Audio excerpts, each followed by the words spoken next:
네, 안녕하세요.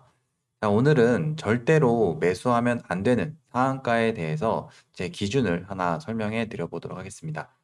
먼저 이제 설명을 하기에 앞서서 알아야 될 내용이 있어요.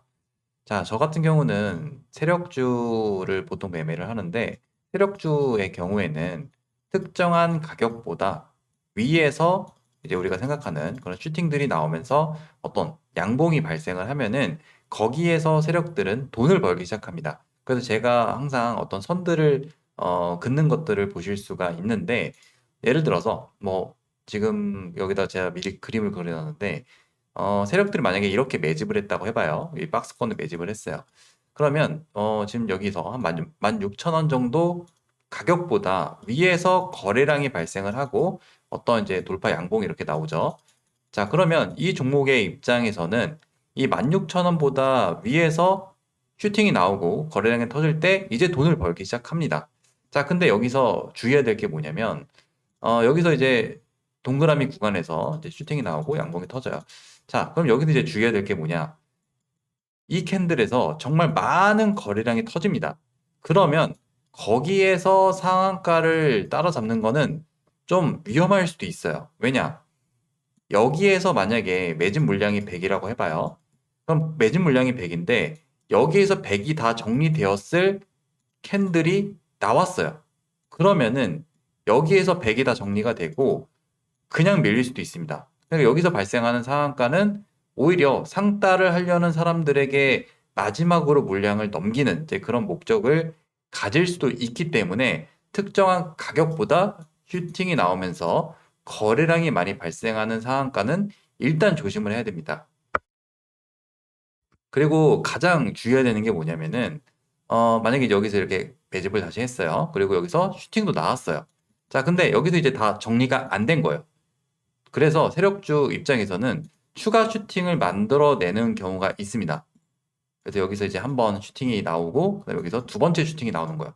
자, 근데 여기가 가장 위험한데 여기서 두 번째 슈팅이 나올 때는 보통 여기서 거래량이 더 많이 터질 수도 있겠지만 이렇게 터질 수도 있겠지만 보통은 보통은 여기서 이렇게 보통 많이 터지고 여기에서 이 정도 터지는 경우가 있어요. 그러니까 남은 물량을 처리하기 위해서 여기를 돌파를 가면서 1번 구간을 돌파를 가면서 여기에서 이제 상한가를 형성합니다. 물론 그 매진 물량이 너무나 많으면은 그 위로 더 올라가는 경우도 있겠지만 이런 식으로 나눠 매도하는 경우에 특히 이렇게 두 번째 돌파 구간에서 발생하는 상한가는 정말로 갖고 있던 물량들을 정리하기 위해서 나오는 진짜 어떻게 보면은 개인들한테 떠넘기는 그런 자리들을 만드는 경우가 많기 때문에 거기서 발생하는 상한가는 주의를 하셔야 됩니다. 그런데 상따하게 되면은 단기간에 이렇게 밀려버리면서 고점에 갇힐 수도 있으니까 이제 그런 부분은 꼭 주의하셨으면 좋겠어요. 그래서 사례 몇 가지를 제가 설명해 드릴게요. 자, 먼저 DTNC 아로 얘는 한동훈 관련주로 이제 23년도 말이랑 24년도 1월 달에 이렇게 발생을 했습니다. 자, 그럼 이제 라인 하나 그어보죠. 얘 같은 경우는 여기서 이제 상장 물량이 있고 이 라인을 돌파를 하면서 여기 이제 쭉 돌파를 가면서 정리를 하려는 거래량이 발생을 했어요. 좀 거래량 보시면 아시겠지만 여기에서 두 번 이렇게 크게 정리가 됐습니다. 그럼 여기서 보시면 자, 이 구간을 이제 돌파를 가면서 거래량을 발생시키고 이제 정리를 하려는 거예요. 그러니까 얘 같은 경우는 여기서 발생하는 흐름은 뭐 상따를 하든 뭐 여러 가지 매매를 하든 충분히 이 거래량 안에서 단타 매매가 가능합니다. 근데 문제가 뭐냐? 이 구간에서 정리되지 않았을 물량이 있어요. 그래서 이 종목 같은 경우에는 이 첫 번째 발생했던 물량을 다시 돌파를 가면서 상한가를 만들었습니다. 얘 같은 경우는 뭐 얘들 지금 분봉을 볼 수는 없겠지만 상한가를 들어갈 때 많은 사람들이 여기서 또 매수를 했고요. 그 다음에 이제 또 이런 상한가가 나오게 되면은 얘를 기준봉이라고 해요. 사람들이 이거를 이제 기준봉이라고 한 다음에 눌림 매수를 들어갑니다. 그렇게 되면은 죽는 거예요. 다시 설명드리지만 특정 가격보다 위로 올리면서 이제 정리를 시작하는 단계인데 정리를 시작하는 그 첫 번째 구간에서는 오히려 괜찮습니다. 여기서 뭐 단타를 하던 뭐 눌림을 하던 뭐 나쁘지 않을 수 있어요. 근데 이렇게 두 번째 구간에서 슈팅이 나오는, 그리고 사람들에게 매수를 유도하는 그런 상한가는 정말로 죽을 수가 있으니까 저런 자리는 이제 눌림으로도 좀 조심을 해야겠죠. 자, 그리고 또 하나 생각나는 게 JMB인데, 최근에도 뭐 이런 구간이 있긴 했지만 여기에요. 24년도 이제 4월 달인데, 이제 아까 몇 달 뒤죠. 네, 여기서 이제 흐름이 나와요. 자, 얘 같은 경우는 라인을 여기에다가 그을 수가 있고, 여기서 상한가가 발생을 하고 갭상승을 하면서 파동을 처음에 준비를 했습니다. 그러면서 이 구간을 돌파를 가면서 흐름이 나와요. 이제 여기 앞에 그 상장 당시 매물대가 있으니까 여기 이제 막힌 건데, 자, 이렇게 보시면은 거래량이 여기서 제일 많이 발생합니다. 무슨 말이냐? 자, 이 구간, 제가 그어놓은 이 구간보다 위로 올라서면서 거래가 많이 터지죠. 그러니까 여기에서 대부분의 물량들은 정리가 됐을 거예요. 근데 뭐 조금 남은 물량이 있거나 또는 뭐 얘가 지금 앞에 아마 매물대가 있을 거예요. 네, 여기. 이런 매물대의 영향 때문에 고점이 더 필요할 수도 있습니다. 그래서 이게 나온 건데, 자, 이 구간도 보시면은 얘가 제가 이제 얘 분봉을 좀 기억을 하는데, 이게 흐름이 하다가 갑자기 장 막판에 이렇게 올렸습니다. 장 막판에 특히 이렇게 올리게 되면은 개인 투자자들이 정말 많이 상따로 따라붙어요. 여기에서 주 물량을 여기에서 지금 다 정리를 한 거고, 나머지 물량만 이 위에서 정리를 하면 되기 때문에 나머지 물량을 사람들이 막 사게끔 유도하는 게 하는 게 바로 상한가거든요. 여기서 상따를 만들어 버리면은 매수하는 사람들이 다음날 기대를 하겠죠. 근데 이런 경우에는 이렇게 밀리게 됩니다. 지금 여기서 개파락이 4% 나오고 종가는 거의 마이너스 20%까지 내리면서 끝났어요. 그리고 지금 보시면 아시겠지만 거기가 제일 고점이죠. 네. 그러니까 얘 같은 경우는 요 라인보다 위에서 세력들은 정리가 되는 건데 여기서 한 번 더 정리를 하고 나머지 뭐 흔히 말하는 설거지 물량을 여기서 정리를 하는 건데 거기에서 발생하는 상따를 진행하시게 되면 정말로 죽을 수가 있으니까 이제 그런 자리들은 좀 조심을 해야겠죠. 여러분들이 보고 있는 여러 종목에서도 이제 그런 부분들을 확인할 수가 있어요. 하이젠 RNM 얘 같은 경우는 제가 여러 번 설명을 해드렸지만 이제 여기서부터 신고가 구간을 돌파를 가면서 이제 정리를 하는 그런 케이스입니다. 자, 그리고 여기서 이제 정리가 안 되는 흐름이라고 말씀을 드렸고, 자, 여기서 돌파를 가면서 여기에서 이제 정리가 되는 흐름이잖아요. 여기서 날짜를 좀 맞춰보면은 10월 15일자 이렇게 맞춰보면은 여기에서 많이 정리가 됩니다. 물론 이 종목이 신고가 돌파를 위해서 오랫동안 준비를 했고, 그리고 그 구간에서 추가적인 상승 구간을 더 만들어 내야 되는 조건이 있으면은 뭐 더 갈 수도 있어요, 다음 날에. 근데 얘 같은 경우는 여기에서 하루 종일 거래량이 엄청 많이 발생을 했습니다. 이런 종목들의 특징이 뭐냐면은 개인 투자자들이 들어올 수 있는 구간이 되게 많아요. 예를 들어서 만약에 아침에 장이 시작하고 상한가를 만약에 이렇게 갔잖아요. 그러면 이런 구간에서는 지금 시간이 짧죠? 개인 투자자들이 들어올 수 있는 구간이 별로 없습니다. 그러면 상따를 하셔도 다음날에 변동성이 만들어지기 때문에 자리가 나올 수 있어요. 근데 이런 종목 같은 경우에는 하루 종일 사람들한테 매수할 수 있는 기회를 다 주죠. 그리고 종가에서 겨우 상한가를 닫습니다. 그러니까 이런 부분들이 상한가라는 그냥 기준이 있기는 하지만 이미 이 캔들 자체에서 이 라인보다 돌파를 가면서 물량을 정리하고 있기 때문에 만약에 정리가 안 됐으면은 여기서 더 변동성이 나올 수 있겠지만 정리가 다 됐다면은 그대로 이렇게 밀리더라도 전혀 이상한 게 아닙니다. 그래서 얘 같은 경우에는 수급이 더 나오지 못하고 이렇게 밀리잖아요. 네. 물론 이제 더 올라가면은 거기서 더 매매가 가능하겠지만 이런 부분을 항상 기준봉이라고 생각하면 안 돼요. 그래서 제가 기준봉 설명을 전에 한번 드릴 때 그냥 양봉이 뜬다고 그걸 다 기준봉으로 보면 안 된다고 설명을 해 드리잖아요. 저는 기준봉이라는 단어 되게 싫어하거든요. 왜냐면 이런 부분들을 디테일하게 구분하지 않고 그냥 뭐 양봉만 떴다고 해서 기준봉이다. 그러면 손실을 크게 보는 경우가 초보자분들은 많기 때문에 이런 부분들을 좀 조심을 하셔야 됩니다. 얘도 그래요. 캠트로닉스. 최근에 이제 이 구간을 이제 돌파를 가면서 여기가 신고가거든요.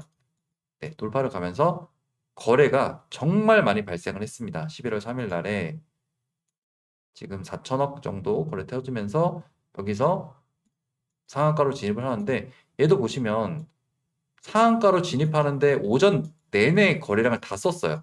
그러니까 뭐 갑자기 여기서 이렇게 상한가 이렇게 갔으면은 오히려 괜찮은데, 지금 이 구간에서 사람들이 따라잡을 수 있는 시간이 너무 많잖아요. 이런 데서 많이 사람들이 또 삽니다. 자, 그리고 상한가가 깨졌어요. 자, 그런 다음에 만약에 이 종목이 여기서 다 정리가 안 됐다면은, 안 됐다면 추가적으로 이런 구간들을 또 지켜주면서 변동성이 나올 수 있거든요. 근데 문제가 뭐냐? 이런 데가 깨지게 되면은 그대로 밀려요. 뭐 나중에 이렇게 또 손절을 받아서 다시 올리고 뭐 그런 흐름이 나오면 그때 다시 볼 수 있겠지만, 이런 데서 여기가 깨지게 되면은 지금 제가 그어놓은 라인이 이 캠트로닉스를 움직이는 그 주체들이 돈을 벌 수 있는 자리거든요. 여기 37,600원. 여기에서 이제 정리가 만약에 다 됐으면 그대로 밀리더라도 전혀 이상한 게 아닙니다. 그렇기 때문에 특정한 가격보다 위에서 많은 거래량이 발생하는 그런 캔들의 상한가를 따라잡는 거는 굉장히 위험성이 높기 때문에, 자, 여기도 보시면은 여기서 상따하셨으면 어떻게 돼요? 그대로 밀리잖아요. 이런 부분들을 좀 주의를 하셔야 됩니다. 또 다른 종목들도 있어요. CP 시스템. 얘 같은 경우는 상한가 자리를 크게 세 가지를 좀 구분해 볼 수가 있는데, 여기랑 여기랑 그다음에 이제 여기 세 자리를 볼 수가 있을 것 같아요. 자, 얘도 보시면, 자, 이런 거는 상따해도 괜찮아요. 왜 그럴까요? 제가 지금 라인을 여기다가 그어드렸잖아요. 그죠? 왜 그러냐면은 CP 시스템은 이 라인보다 위에서 위에서 정리를 해야 돼요. 그러니까 지금 얘 같은 경우는 이 앞에 있는 매물대를 돌파하기 위해서 준비한 자리의 고점이잖아요. 거기가 마침 딱 상한가 자리다 보니까, 네, 이 구간보다 위에서 정리를 하려면은 이 당일날은 안 되겠죠. 지금 이날은 상한가 제한이 있기 때문에 이 가격에 3,450원 정도 가격에 제한이 있기 때문에 당일은 이것보다 못 올리잖아요, 더 가격을. 그래서 이 종목 같은 경우에는 다음 날부터 물량을 좀 정리를 해줘야 돼요. 그러니까 이 종목 같은 경우는 여기서는 상단하셔도 괜찮습니다. 이런 자리는 오히려 상당히 좋아요. 근데 문제가 뭐냐? 그 구간을 돌파를 가면서 이 3,500원보다 위에서 이제 정리가 되는 거잖아요. 그 구간보다 위에서 발생하는 이 정리가 되는 캔들에서의 상단은 정말로 위험합니다. 여기서 보시면 10월 27일 날짜로 맞춰보면, 자, 여기서 보시면 아침부터 이 위에서 아마 좀 머물렀어요. 여기서 이제 하루, 이틀, 3일 머무르다가 여기서 이제 슈팅이 나오면서 아침에 쭉 가격을 올려냅니다. 자, 그 다음에 여기서 이제 이렇게 흐름을 만들고 여기 또 상한가 들어갈 뻔했죠. 거래량 이렇게 발생을 하고. 자, 여기서 이제 또 상따를 하는 분들이 있어요. 또 여기서 상한가가 깨졌다고 막 사시는 분들이 있어요. 물론 다시 닫고 갈 수도 있겠지만, 지금 자리는 마지막으로 이 친구가 CP 시스템이 물량을 넘기는 자리입니다. 그래서 이런 데서 매수를 하게 되면은 단기적으로 꽤 크게 밀릴 수도 있어요. 만약에 얘가 진짜 마지막이었다고 한다면, 얘가 마지막으로 정리하는 거래량을 한다면은 그냥 밀려도 전혀 이상한 게 아닙니다. 근데 얘 같은 경우는 여기서 이제 한번 팔고 다시 또 돌파를 가기 위해서 또 손절을 받고 그다음에 또 여기서 흐름이 나오잖아요. 물론 얘가 더 올라가고 뭐 그것까지는 우리가 이제 개인 투자자다 보니까 그것까지는 알 수가 없어요. 근데 문제가 뭐냐? 특정한 가격 구간 위에서 정리를 하려는 흐름일 때 상한가에 진입을 하는 거는 정말 위험성이 높습니다. 여기도 그래요. 11월 11일 날에 여기도 또 상한가로 진입을 하잖아요. 이제 이런 부분에서 뭐 아침에 이런 데서 뭐 단타를 하거나 시가를 잡거나 뭐 이런 데서 단타하는 건 괜찮아요. 근데 상따를 하는 거는 주의하셔야 돼요. 왜? 여기에서는 이제 변동성을 만들어 내기 위해서 개인들에게 이 종목이 좋은 종목이다라는 거를 유도를 합니다. 그리고 상한가가 깨지고 이렇게 밀리면 또 이런 데 또 많이 사요. 똑같은 일이 또 벌어지는 거죠. 자, 그리고 이제 이런 데 있잖아요. 전날의 상한가를 돌파를 가면서 VI를 걸죠. 이런 데서 또 사람들이 많이 삽니다. 이제 또 이런 데는 활용할 수 있는 부분이 많기 때문에 이제 이런 부분들도 한번 기억해 두시면 좋을 것 같아요. 물론 이 종목이 이후에도 더 막 날아가고 그럴 수도 있어요. 근데 제가 이 라인을 그어드린 이유는 이 친구는 이 구간보다 위로 올라서면서 지금 여기서는 막 파는 구간이에요. 그러니까 팔고 있는데 아니 여기선 괜찮죠. 지금 매집 구간이다 보니까 파동을 준비하는 구간이다 보니까 여기는 괜찮아요. 근데 이제 막 팔고 있는 자리에서 상따를 하게 되면은 어떻게 돼요? 물론 이제 살려주기는 했지만 그대로 밀려 내려가는 거예요. 여기도 그래요. 얘가 이게 나와서 다행인데 오늘 이게 안 나오고 그냥 죽어도 전혀 이상한 게 아닙니다. 그래서 특정한 가격, 매집 구간, 세력이 준비하는 구간보다 이제 위로 올라서면서 이 친구들도 어쨌든 매도를 해야 돈을 벌 거 아니에요? 매도 구간으로 진입을 했을 때 거기에서 발생하는 개인들한테 물량을 넘기기 위해서 발생하는 그런 상한가는 매매를 하실 때 꼭 주의를 하시고 거기에서 상따를 하는 행위는 좀 지양하셨으면 좋겠습니다. 그러면은 최소한 손절이 이상한 데서 나가는 또는 이제 뭐 거기를 기준봉이라고 보고 눌림을 하는 이제 그런 매매에서 손실이 좀 줄어들게 되니까 꼭 이런 부분들도 잘 체크를 하시면은 좋을 것 같습니다. 자, 그래서 오늘은 이제 이 내용에 대해서 한번 다뤄보았고, 다음에는 다른 내용으로 찾아뵙도록 하겠습니다.